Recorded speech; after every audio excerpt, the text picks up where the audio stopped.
Momento de recibir en los estudios a Carlos Pedretti, productor pecuario, hablar acerca de un tema que ya venimos hablando hace un buen tiempo: ventajas, beneficios, números reales y lo que significarían para nuestro país la creación o no del Instituto Paraguayo de la Carne, que se está debatiendo aún, y con Carlos Pedretti venimos hablando también sobre algunas cuestiones. Bienvenido, como siempre, gracias por estar aquí con nosotros. Muchas gracias, Ángel, por la oportunidad y un saludo a tu audiencia.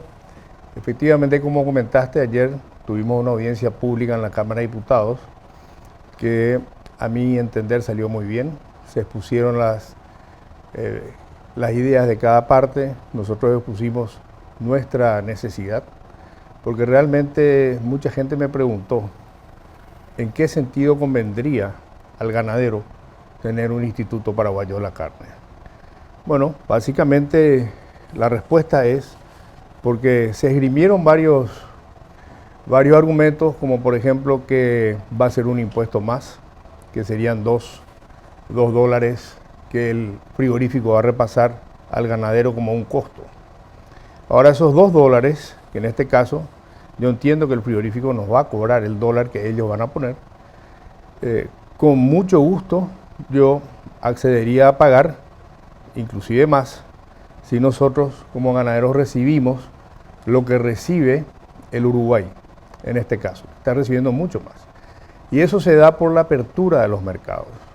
La apertura de los mercados es clave para que un país pueda vender mejor su carne.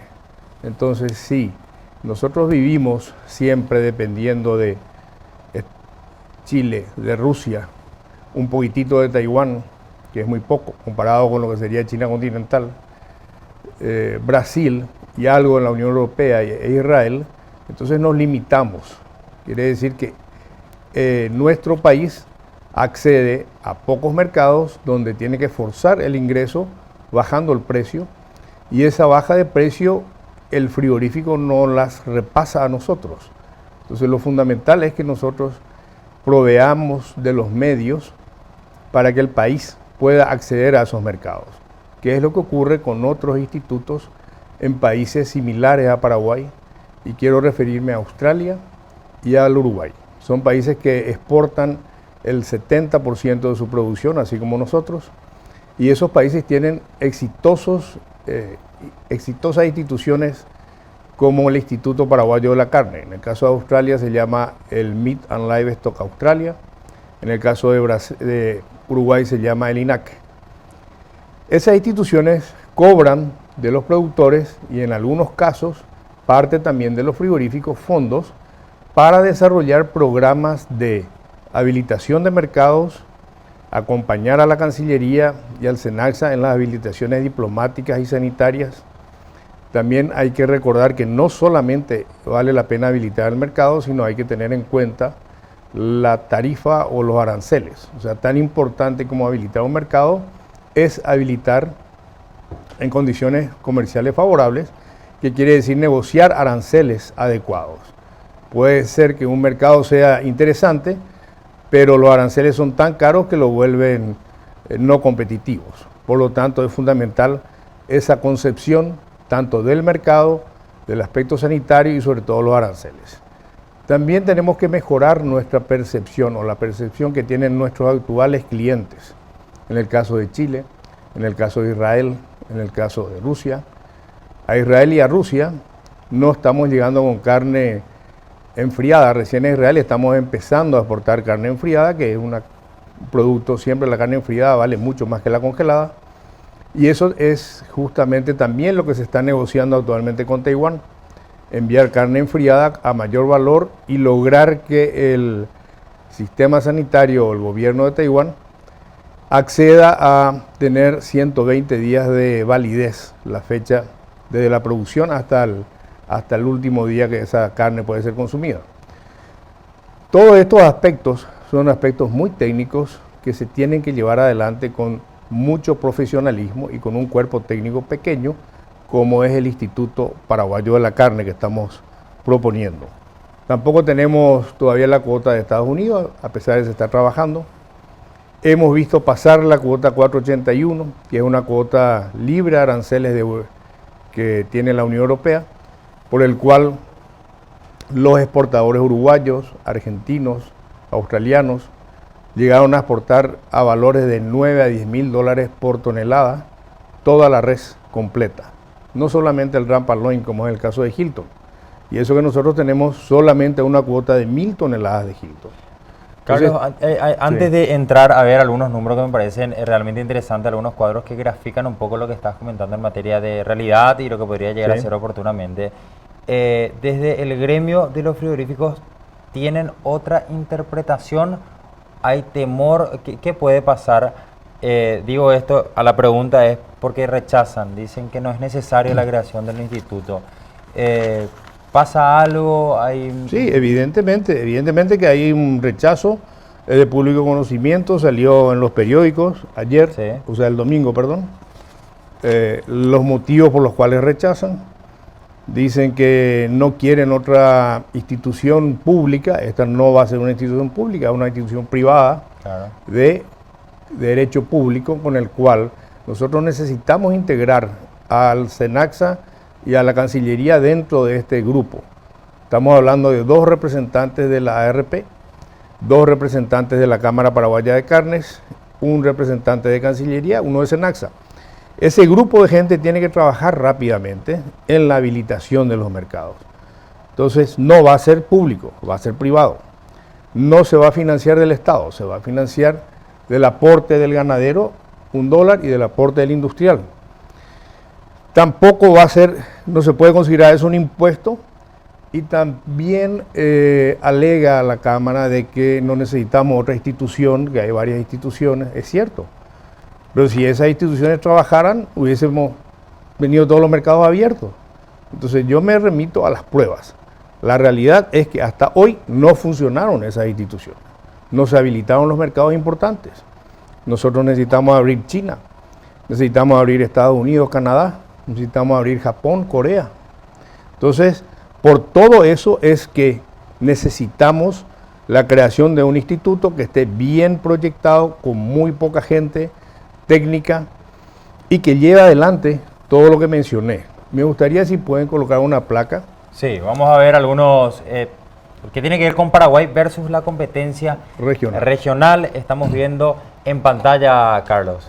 Sí, ahí podemos ver, por ejemplo, tenés la columna de Uruguay. El ganadero uruguayo recibe $4.12 por kilo de carcasa, mientras que el paraguayo, o sea nosotros, recibimos $2.60. O sea, el ganadero uruguayo recibe $360 más por cabeza de lo que recibimos nosotros. Entonces esos $2 que supuestamente es un impuesto, yo con 1000 gustos le regalo al frigorífico eso. Y vemos que Uruguay efectivamente, y ahí es donde se demuestra la necesidad de habilitar los mercados. Dice claramente China, acceso total con y sin hueso en la columna Uruguay. Menudencias también accede. A Estados Unidos tiene una cuota de 20.000 toneladas y va para Canadá y el NAFTA. En la Unión Europea acceden a una cuota Hilton de 6.300 toneladas. Acceden a la cuota 481, que es una cuota libre de aranceles. Y por supuesto el 100% del ganado está trazado, o sea, no tiene ninguna limitación. Acceden a Japón, acceden a Corea. Entonces tienen unas múltiples opciones. Uruguay sería como esa famosa navaja suiza, que tiene miles de opciones. Eso es Uruguay, tiene miles de opciones para colocar la carne. Mientras que si vemos en la columna Paraguay, recibimos $2.60. Con China no tenemos, porque tenemos un acuerdo con Taiwán, limitado. No podemos exportar obviamente menudencia ni carne con hueso. A la cuota de Estados Unidos no accedemos, hay imposible ingreso. A la Unión Europea apenas tenemos 1000 toneladas de Hilton. No tenemos la cuota 481, la vimos pasar. Tenemos capacidad de, si me preguntas, tenemos capacidad nosotros de entregar ganado apto para esa cuota, que es una cuota de ganado engordado a grano en los últimos 100 días previo a su faena. Sí tenemos. Tenemos limitaciones del ganado porque no tenemos una trazabilidad completa para todo el país. Tenemos que hacer una trazabilidad completa. Paraguay debería de llevar adelante un proyecto para que no más de 2 a 3 años tengamos el 100% del ganado trazado.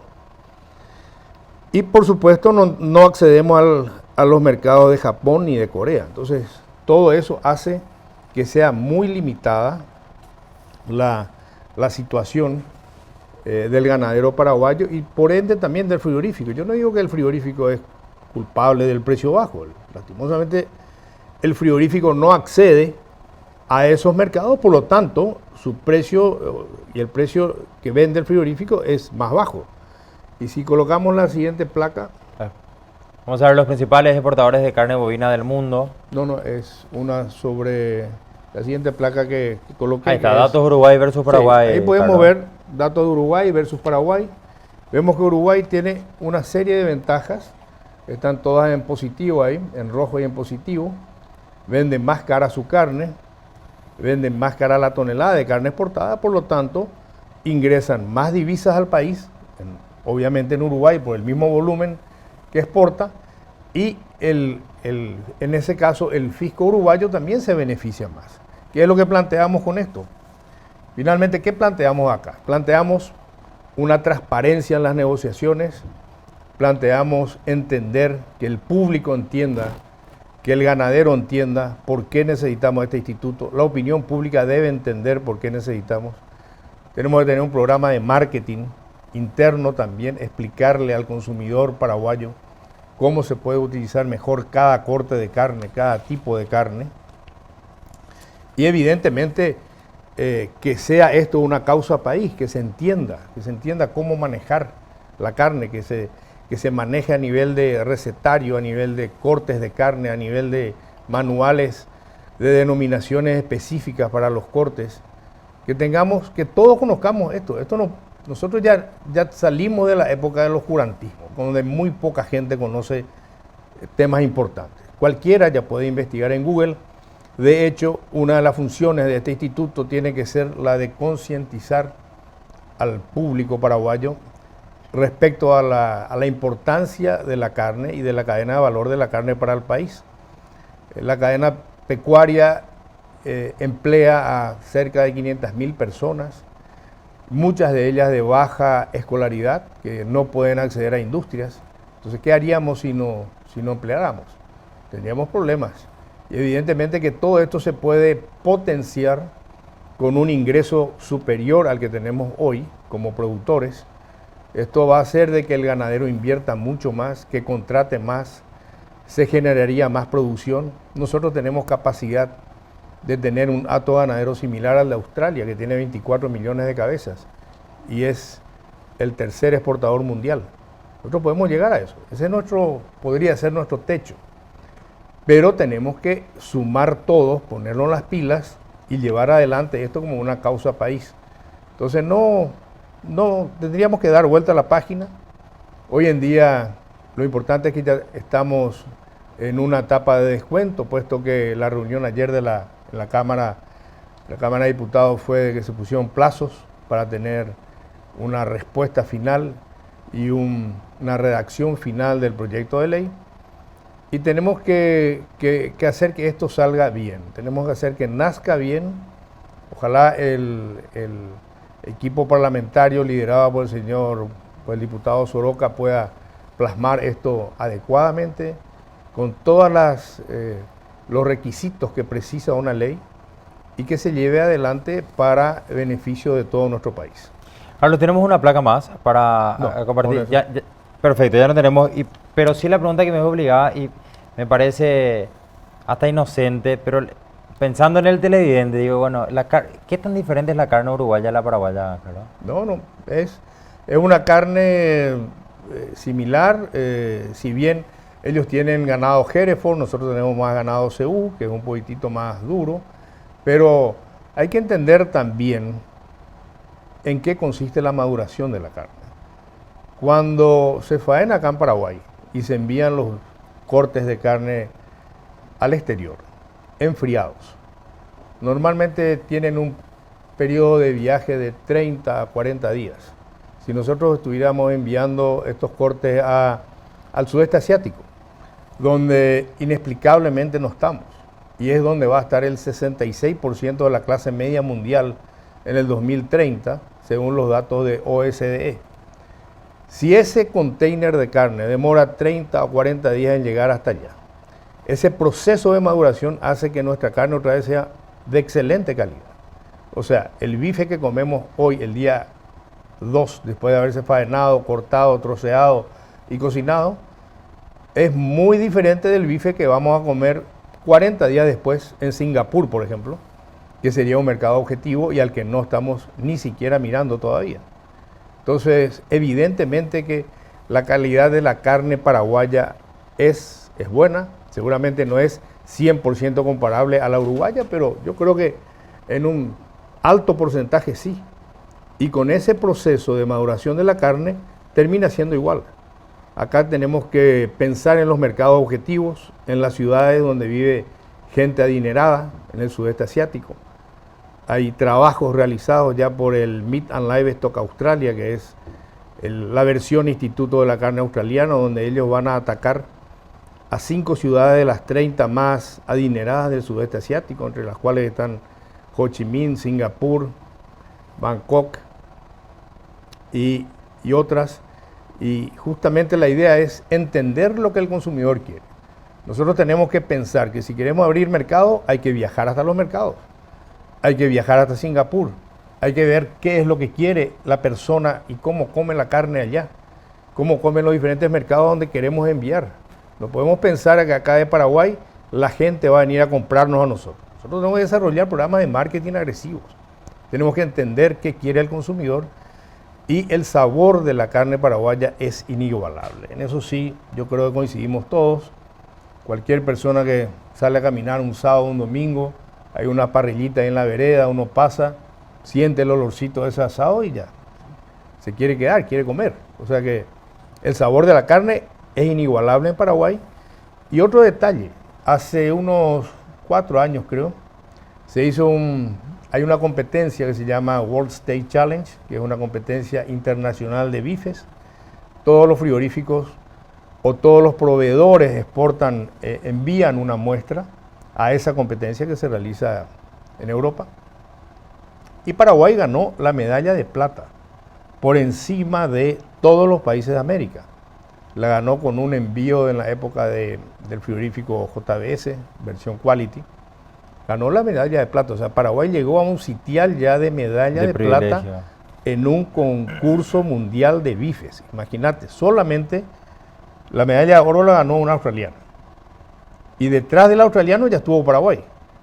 Entonces, esos son datos que a mí me evidencian que Paraguay tiene una carne de excelente calidad. Si competimos y llegamos al segundo puesto, ¿quién nos dice que no tenemos una carne de excelente calidad? Y que se puede llegar al primer puesto. Bueno, Carlos, gracias, como siempre, por estar aquí con nosotros. A las órdenes, cuando quieras. Gracias.